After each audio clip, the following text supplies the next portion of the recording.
Executive Secretary Lucas Bersamin has been spared from the so-called Great Cabinet Purge. He was even the one who got to announce the first cuts from the revamp that include major agencies like Foreign Affairs, Environment, and Energy. Here's Maricel Halili with tonight's big story. He communicated to me that I have his full backing for as long as I wish to work for him.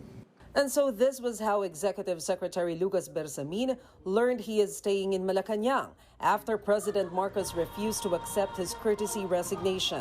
This also banishes all allegations Bersamin was one of the main targets of the cabinet purge. Wala kaming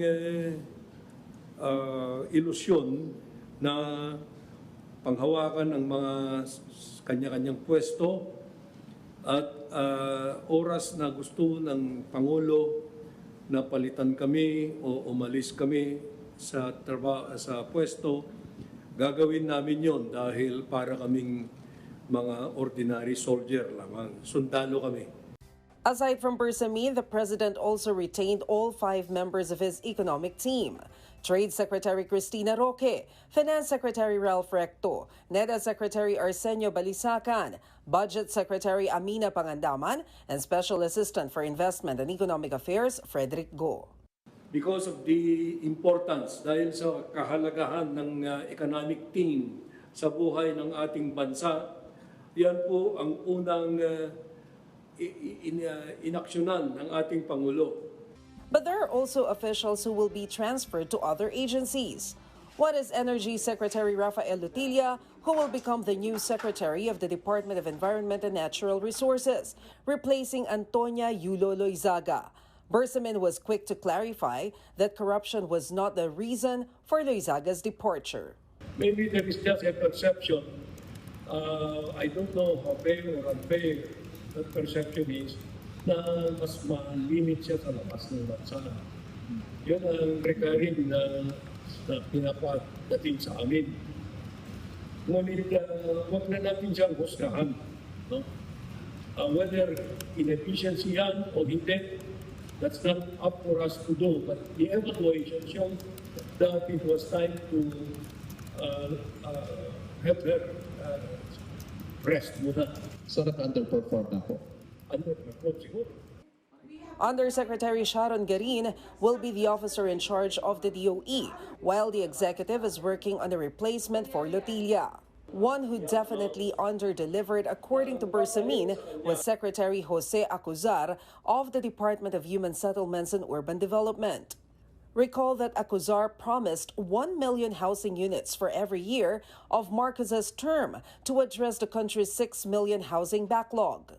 Still, Acuzar is not getting the axe and will be taking on a new role as presidential advisor for Pasig River Development and Improvement. He is a very efficient he was very efficient in the private sector, and we expect that the president expected na makapag-deliver siya.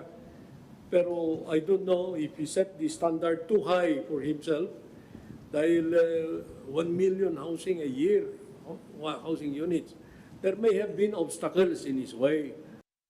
Engineer Jose Aliling has been tapped to replace Acuzar at the DSUD. He had served as undersecretary in the agency and as CEO of a construction firm. Meanwhile, Foreign Affairs Secretary Enrique Manalo will be back in his former post as permanent representative of the United Nations effective August 1. He shall replace Antonio Manuel Lagdameo, who was set to retire on July 31. Manalo will be replaced by Undersecretary Tess Lazaro as DFA chief. Ang kahalagahan ng assignment sa United Nations, unawain natin, ay nandyan dahil tayo ay nangangampanya na magiging non-permanent member ng UN Security Council sa 27 to 28. And all 52 officials have submitted their courtesy resignation to the president. Malacanang assures all will undergo performance evaluation. Now, next week, maybe after Wednesday, there will be more.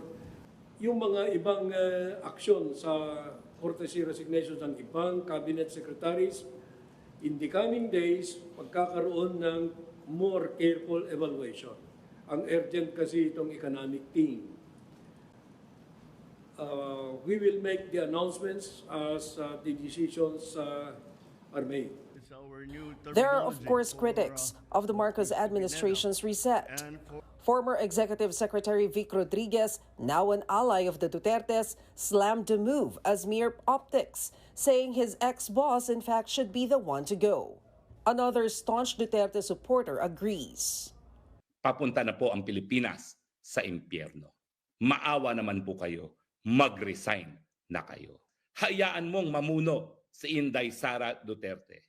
To Rodriguez's and Roque's critic, here's what E.S. Bersamin had to say. Si Vic Rodriguez, daldal ng daldal yan eh. Do you listen to him? Huh? Why was he taken out of the office? Wala pa siyang 3 buwan. Gusto niya makipag-away, wag na. Kaya mo, kantsaw lang siya eh. Kantsaw ng kantsaw. That's when you see, in the middle of night, a dog barking at the fence. If you want to get up, you get up and throw stones at that dog. But we will not do that to him. There are more positive reactions to the great cabinet revamp. House Speaker Martin Romualdez says this is a strong and necessary step, a proof that the president listens, acknowledges, and acts with resolve. For his part, Baguio City Mayor Benjamin Magalong said that while he welcomes the president's call for courtesy resignations, he also hopes measures will be employed to strengthen the fight against corruption. Among them, the abolition of pork barrel in the executive, transparency in biddings, no Congress interference in departmental appointments, eliminate kickbacks in public projects, and the removal of congressional control over programs like ACAP, AIX, and TESDA scholarships. For News 5, Maricel Halili, We Are One News.